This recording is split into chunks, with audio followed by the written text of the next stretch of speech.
தமிழ் பேசும் அனைத்து நல்ல உள்ளங்களுக்கும் என் இனிய வணக்கம்ங்க. அதாவது இன்னைக்கு சட்டசபை நடந்தது. இதுக்கு முன்னாடி சட்டசபையிலலாம் ஆளுநர் பேசுவாங்க. இதுக்கு நேத்து ஆளுநர் தான் பேசினாங்க. விஜய் வாய தொறக்கல அப்படின்ட்டு பேட்ச் எல்லாம் குத்திட்டு வந்திருந்தாங்க இல்லையா? ஸோ இன்னைக்கு 19ஆம் தேதி சட்டசபை கூட்டம் நடந்துச்சு. ஒரு தீர்மானம் ஒண்ணு நிறைவேற்றப்பட்டது. அது என்ன தீர்மானம்னா, மேகதாது அணை.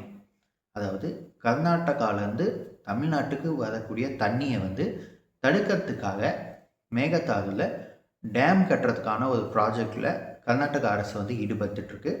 ஸோ அதை முற்றிலும் நாங்கள் எதிர்க்கிறோம் அப்படின்றதுக்காக ஒரு உரை சொல்லியிருந்தாங்க சிஎம் சைட்லேருந்து. ஸோ இதுக்கு எல்லா கட்சியினரும் யாராக இருந்தாலும் எல்லா எம்எல்ஏக்களும் சேர்ந்து நிற்கணும். இது தமிழ்நாட்டுக்கான ஒரு பிரச்சனை. எல்லாரும் சேர்ந்து நின்னா தான் இந்த பிரச்சனையை ஒரு தீர்வு காண முடியும் அப்படின்ற மாதிரி ஒரு தீர்மானம் நிறைவேற்றப்பட்டது. அதுக்கப்புறம் ஒருத்தங்களா மாற்றி மாற்றி அவங்களோட குறைகள் நிறைகள் அதெல்லாம் பேசிட்டு இருந்தாங்க. சடனாக பார்த்தா லைவு கட்டு. என்னடா லைவ் சட்டசபையில் ரெகுலராக போடணும்னு நாங்களே, திடீர்னு பார்த்தா பேசினதே திரும்பி ரிப்பீட் ஆகுதே, ஒன்றும் புரியலையே, என்னையா நடக்குதுங்க? லைவ் எல்லாம் கட் பண்ண மாட்டேன்ட்டு ராஜ்மோகன் அவர்கள் வேற சொல்லியிருந்தாருங்களே, என்ன ஆச்சுப்பா திடீர்னு லைவ் கட்டு அப்படின்னு யோசிச்சா, உள்ள ஒரு கலவரம் ஏற்பட்டிருக்கு. உள்ள ஒரு சண்டை போடுற அளவுக்கு பிரச்சனைகள் முத்திருக்கு உள்ள சட்டசபையில். யாருப்பா டிவிகேக்கும் டிஎம்கேக்கும் மோதிக்கிட்டாங்கப்பா அப்படின்றீங்களா? ஆமாங்க, இதுக்கு முன்னாடியெல்லாம் ஏடிஎம்கேவும் டிஎம்கேவும் தான் மோதிப்பாங்க. ஏய் ஓய் ஹாய் ஓய் அப்படின்னு கத்திட்டு இருப்பாங்க. ஆனால் இன்னைக்கு டிவிகேவும் டிஎம்கேவும் மோதி இருக்காங்க. அதாவது இப்போது அங்கே எதிர்கட்சியில் இருக்கிறாங்க இல்லையா, டிஎம்கேலேருந்து என்ன கேட்டிருக்காங்கன்னா, விஜய் அவர்கள் வாயவே திறக்கிறது இல்லை, விஜய் அவர்கள் எதுக்கு தான் வாய் திறக்க, உலகமே அழிந்தாலும் எது விழுந்தாலும் எது நடந்தாலும் விஜய் அவர்கள் வாயவே திறக்கிறது இல்லையே அப்படின்ற மாதிரி ஒரு இதை டிஎம்கே எம்எல்ஏ சைட்லேருந்து வச்சுருக்காங்க. உடனே ஆதவ அர்ஜுனா அவர்கள் சொல்லியிருக்காரு, எங்கள் விஜய் அவர்கள் அதான் எங்கள் சிஎம் அவர்கள் எப்போ பேசணுமோ அந்த டைமில் பேசுவார். பேசல நீங்கள் அவர் கொளத்தூரில் ஒரு 5 நிமிஷம் தான் பேசினாரு, அது என்னாச்சுன்னு உங்களுக்கே தெரியும் அப்படின்ற மாதிரி ஒரு விஷயத்த சொன்னார். உடனே அங்கே பூகம்பம் தான், எல்லாம் கிளம்பிட்டாங்க, வண்டி கட்டுன்னு எல்லாம் கற்று ஏய் ஓய் ஓய்ன்னு டிஎம்கே சைட்லேருந்தும் கத்துறாங்க, டிவிகே சைட்லேருந்தும் கத்துறாங்க. ஏடா லைவே ஓடல உனக்கு எப்படா தெரியும் அப்படின்னு கேட்குறீங்க. எல்லாம் அங்கங்கேருந்து வந்த நியூஸ்கள் தான். ஏன்னா சிலர்லாம் அங்கேயே இருக்காங்க இல்லையா, நியூஸ் ரிப்போர்ட்டர்ஸ் அவங்கவுங்கலாம் இருக்காங்க இல்லையா, அவங்க மூலியமாக சில பல நியூஸ்கள்லாம் நமக்கு சேகரிச்சுட்டு வந்திருக்கிறதுனால இந்த விஷயம் தெரிஞ்சிருக்கு. உடனே அங்கே இருக்கிறவங்களாம் கத்துறதா பார்த்துட்டு ஆதவ அர்ஜுனா அவங்க கத்துறாது, எல்லாரும் கத்த ஆரம்பிச்சிட்டாங்க. திடீர்னுட்டு இங்கெல்லாம் கத்துறாங்க. ஏடிஎம்கே சைலண்டா, ஓ கத்து கத்து நீ ஒரு சைடு கத்து, நமக்கு எதுக்கு வம்பு, நாம் அப்படியே இருந்துடுவோம், நம்ம கம்முனே இருந்துருவோம். நீ கத்தினா என்ன நமக்கு என்னப்பா, நாம் 3வது இடத்துல இருக்கோம், நமக்கு தேவையான பதவி இதை வந்துருச்சு, நாம் அப்படி சம்முன்னு உக்காந்துட்டு இருந்துருவோம் அப்படின்ட்டு அவங்க பாட்டுக்கு அவங்க இஷ்டத்துக்கு உக்காந்துட்டு 2 பேரும் அடிச்சுக்கிறத பார்த்துருந்துங்கிறாங்க. அதையும் அடிச்சிக்கல, 2 பேரும் கத்துறதை பார்த்துருந்தாங்க. உடனே கொஞ்ச நேரத்தில் லாஸ்ட் பெஞ்சில் உக்காந்துருந்த அதாவது எம்எல்ஏ தாமு அவர்கள், ராயவரம் எம்எல்ஏ தாமு, ஆட்டோ ஓட்டுநர்னு சொல்லிட்டு இருப்பாங்க இல்லைங்களா, அவர் பார்த்தீங்கன்னா சபடபடப்படம் ஓடி வந்துட்டாலாம் பின்னாடி இருந்து. அதுக்கப்புறம் எம்எல்ஏக்கெல்லாம் தடுத்து அந்த பிரச்சனையெல்லாம் முடிச்சு வச்சாங்களாம். அதுக்கப்புறம் சபாநாயகர் அவர்கள் எல்லாத்தையுமே சமாதானமாக இருங்க அது இதுன்ட்டு எல்லாத்தையுமே அப்படியே நிறுத்தியிருக்காங்க.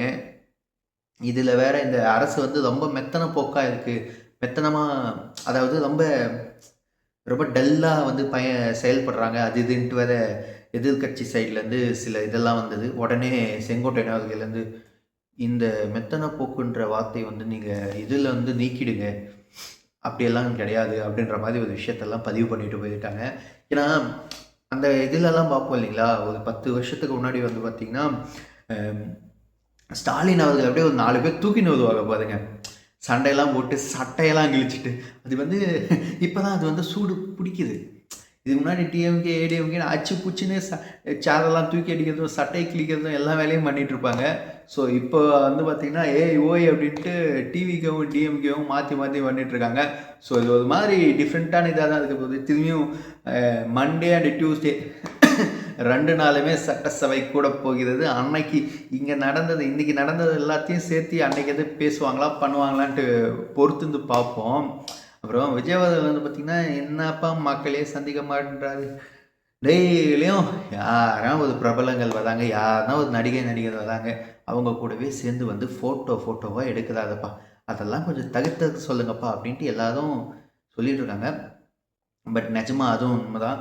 அதே நீங்களும் கொஞ்சம் திருந்துங்கடா. சும்மா அவர் தான் சரி வராங்க பிரபலங்கள், அதாவது நடிகர்கள்லாம் வராங்கன்ட்டு ஃபோட்டோ எடுக்கிறாருன்றதுனால அதுக்குன்னு எல்லாரும் போயினே இருப்பீங்களாடா சும்மா.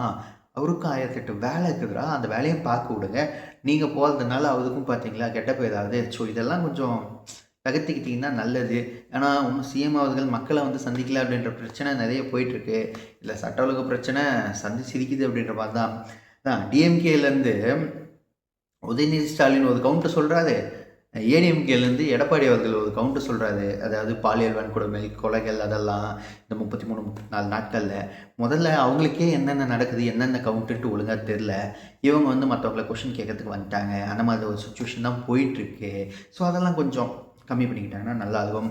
அப்புறம் டிஎம்கே ஐடி விங்கு வந்து பார்த்திங்கன்னா நேற்று வந்து ஒரு இது வந்து போட்டிருக்காங்க அவங்களோட அஃபிஷியல் பேஜில்.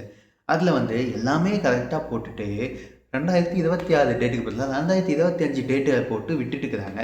ஸோ எல்லாருமே கொதிச்சிட்ருக்காங்க, என்னப்பா ஒரு ஐடி விங்க்கு இது கூட கரெக்டாக செய்ய தெரியலையே, என்னப்பா நீங்கள்.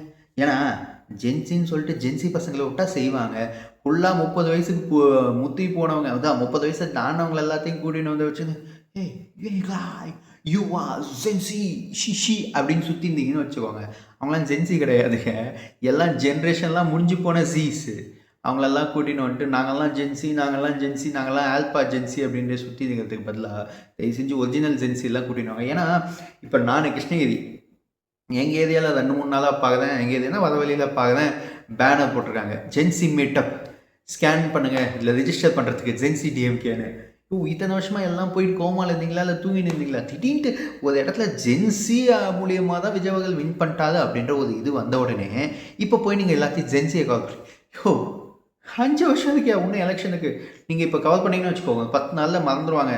நீங்கள் ஜென்சி கான்சன்ட்ரேஷன் பண்ணிங்கன்னா அடுத்து ஜென் ஆல்ஃபா வந்துட்டுருக்காங்க, ஜென் பீட்டா இருக்காங்க, அவங்களாம் அப்படியே தாவி போயிட்டே இருப்பாங்க. கொஞ்சமாச்சும் திருந்துங்கயா. இதுக்கெல்லாம் யார் உங்களுக்கு ஐடியா தராங்கன்னே தெரில. இன்னும் பழைய காலத்து ஐடியாவையே வச்சு ஃபாலோ பண்ணிகிட்ருக்கீங்க. இன்னமும் ஒரு மனுஷன் தோல்விக்கு என்ன காரணம்னு சுற்றிட்டுருக்காது. அவர்கிட்ட சொல்லி கொஞ்சம் நிறுத்த சொல்லுங்கய்யா. பாவம் அவரையும் டெய்லியும் பிஸியாக வைக்கிறதுக்காக டெய்லியும் கட்சிக்காரங்களாம் போயிட்டு அவரை மீட் பண்ணிட்டு வராங்க. பாவம் அந்த மனுஷன் வீட்டில் நிம்மதியாக விடுங்கய்யா. ஆதவர்ஜினா கம்முன்னு இல்லாமல் வீட்டில் உட்காந்து ஒரு மனுஷன் டிவி பார்த்துட்ருக்காரு, அவரை பிடிச்சி குளத்தூரில் அப்படின்ற மாதிரி இழுத்து விட்றாரு. அப்படி பாவம் தோல்வி நிஜமாவே யாராக இருந்தாலும் கஷ்டமாக தான் இருக்கும். தோத்துட்டாது நிம்மதியாக விடுங்க. அதை விட்டுட்டு சும்மா குளத்துதுன்னு போட்டு அடிச்சிட்ருக்காதீங்க. ஸோ அவர் அப்படியே ஃப்ரீயாக விடுங்க. அவர் பாட்டுக்கு அவர் வேலையை ஏதோ பார்க்கட்டும். டெய்லியும் வந்து கட்சிக்காரங்களாம் மீட் பண்ணுறாங்க. ஏன்னா இப்போயுமே அவர் வந்து ஒரு சிஎம்மாகவே மனசெலவில் நினச்சி வாழ்ந்துட்டுருக்காது அப்படின்ற மாதிரி நிறைய பேர் வந்து சொல்லிகிட்ருக்காங்க. ஸோ அந்த விஷயம் அப்படியே நடக்கட்டும், அப்படியே இருக்கட்டும். நிறைய பேர் வந்து பார்த்திங்கன்னா இங்கே விஜயவர்களுக்கு அடுத்து பவர் சோர்ஸாக வந்து ஜெகதீஷன் வந்து ஃபார்ம் ஆகிட்டுருக்காது அப்படின்னு சொல்லிட்டு இருக்காங்க. ஸோ அதெல்லாம் முற்றிலும் உண்மை இல்லை அப்படின்னு நான் நம்புகிறேன். ஸோ அந்த மாதிரி யாரையும் ஃபார்ம் ஆக விடக்கூடாது அவர்களே, விஜயவர்களே. அது உங்களுக்கு என்னோடய வேண்டுகோள். ஏன்னா பவர் ஹவுஸ்ன்றது நீங்கள் மட்டும்தான் இருக்கணும். ஏன்னா உங்களுக்கு அடுத்து பொதுச் செயலாளர் ஆனந்த் அவர்கள் இருக்காங்க. ஏன்னா யார் புதுசாக கட்சியில் வந்து ஜாயின் பண்ணாலும் அவரை தான் மீட் பண்ணுறாங்க உங்களை மீட் பண்ணுறதுக்கு முன்னாடி. ஏன்னா நீங்களாம் பிரபலங்களை மீட் பண்ணிட்டுருக்கீங்களா, பிரபலங்களை மீட் பண்ணிங்கன்னா பெரிய ப்ராப்ளம் ஆகிடும் உங்களுக்கு. ஸோ அதெல்லாம் பார்த்து நினச்சி அதெல்லாம் கொஞ்சம் தவிர்த்துக்கிட்டிங்கன்னா நல்லாயிருக்கும். ஓகே நண்பா, இந்த வீடியோ பிடிச்சிருந்தா மறக்காமல் லைக் பண்ணிக்கோங்க. நம்ம சேனலுக்கு தொடர்ந்து ஆதரவு கொடுங்க. அடுத்த வீடியோவில் சந்திப்போம்.